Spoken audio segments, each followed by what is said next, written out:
warahmatullahi wabarakatuh. Kembali lagi bersama saya Lailatul Barokah, Program Studi Manajemen Pendidikan Islam Fakultas Tarbiyah IAIN Madura. Berbeda halnya dengan yang sebelum-sebelumnya, pada kesempatan kali ini saya akan membahas terkait pengamatan lingkungan dari segi eksternal. Nah, lingkungan eksternal ini merupakan suatu unsur eksternal dalam suatu institusi yang secara mayoritas ini tidak dapat mampu dikendalikan dengan baik, di mana dalam lingkungan eksternal ini dalam suatu institusi akan tampak eksistensinya apabila institusi tersebut dapat berinteraksi dengan lingkungan yang ada. Karena dalam suatu institusi tersebut dapat dikatakan berhasil jika dilihat dari sejauh mana institusi tersebut dapat berinteraksi dengan lingkungan eksternalnya untuk mencapai suatu target yang telah ditentukan. Karena pada dasarnya sebuah interaksi ini sangatlah penting dalam suatu institusi yang bertujuan untuk mengetahui terkait peluang ataupun ancaman yang akan dihadapi oleh institusi dari lingkungannya. Nah, dalam pengamatan lingkungan eksternal ini sangat penting dilakukan karena beberapa hal. Yang pertama adalah di mana lingkungan eksternal ini dapat berpengaruh terhadap pencapaian target suatu institusi agar dapat sesuai dengan kondisi, tantangan zaman ataupun dengan kemajuan teknologi. Nah, yang kedua adalah lingkungan eksternal ini memiliki tingkat pengaruh yang bermacam-macam. Nah, yang ketiga adalah terdapat beberapa unsur yang tidak dapat diprediksi sejak awal.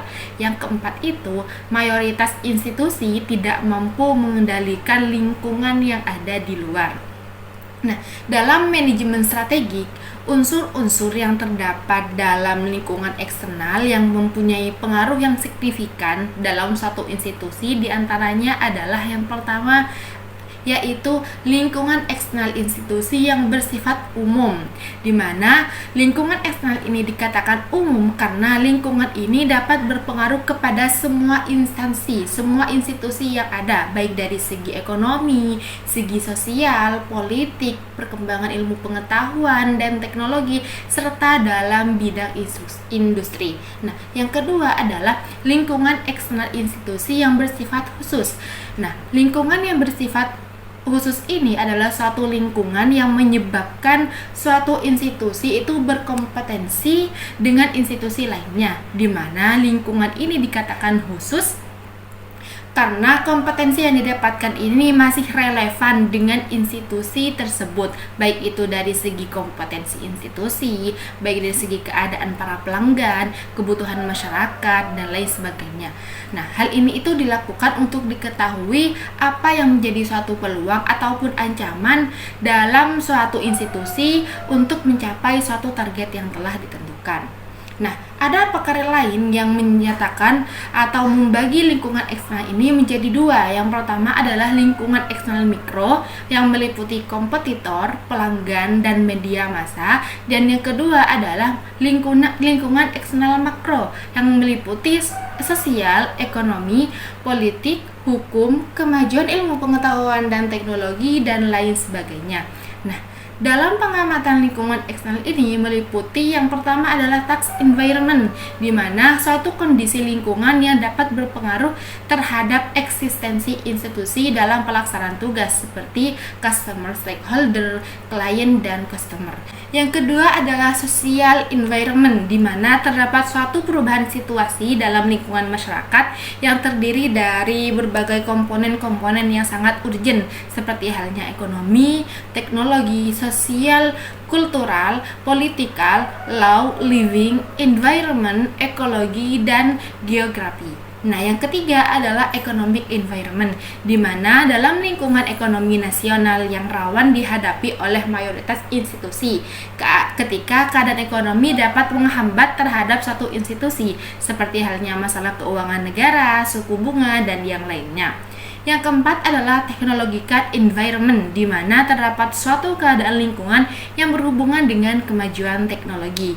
Yang kelima adalah social environment, di mana terdapat suatu keadaan lingkungan masyarakat yang berhubungan dengan perilaku-perilaku sosial dan nilai-nilai budaya yang ada. Yang keenam adalah ecological environment, di mana terdapat suatu lingkungan yang mempunyai hubungan timbal balik dengan alam sekitar, seperti halnya polusi, kebakaran hutan, dan lain sebagainya. Yang ketujuh adalah political environment, di mana terdapat suatu keadaan lingkungan yang berhubungan dengan keputusan-keputusan yang dikeluarkan oleh pemerintah, baik itu secara langsung ataupun tidak langsung, seperti halnya keputusan dalam hal pajak, perizinan, dan lain sebagainya. Yang kedelapan adalah security environment, di mana dalam hal ini terdapat suatu situasi keamanan lingkungan dalam pencapaian target yang telah ditentukan agar dapat dilaksanakan dengan baik. Nah, dalam suatu pengamatan lingkungan eksternal ini terdapat suatu analisis yang perlu dilakukan, di mana analisis tersebut dapat dilaksanakan dengan berbagai hal. Yang pertama itu adalah mengamati lingkungan sekitar institusi yang terdiri dari kondisi sosial, kultural, politik, hukum, ekonomi, demografi, serta kompetitor. Nah, yang kedua adalah mengamati beberapa unsur kerja dalam institusi, di mana hal yang kedua ini terdapat beberapa unsur. Yang pertama adalah organ yang memiliki kepentingan terhadap organisasi. Yang kedua adalah pelayanan masyarakat. Yang ketiga adalah institusi yang bersaing dengan institusi itu sendiri. Yang keempat adalah kelompok yang menyediakan input. Yang kelima adalah penentuan lingkungan sosial yang dianalisis sebagai peluang dan ancaman. Dan yang terakhir adalah penentuan beberapa unsur kerja yang dianalisis menjadi sebuah peluang dan ancaman dalam suatu institusi. Sekian pembahasan yang dapat saya paparkan pada kesempatan kali ini. Kita kembali pada sesi berikutnya.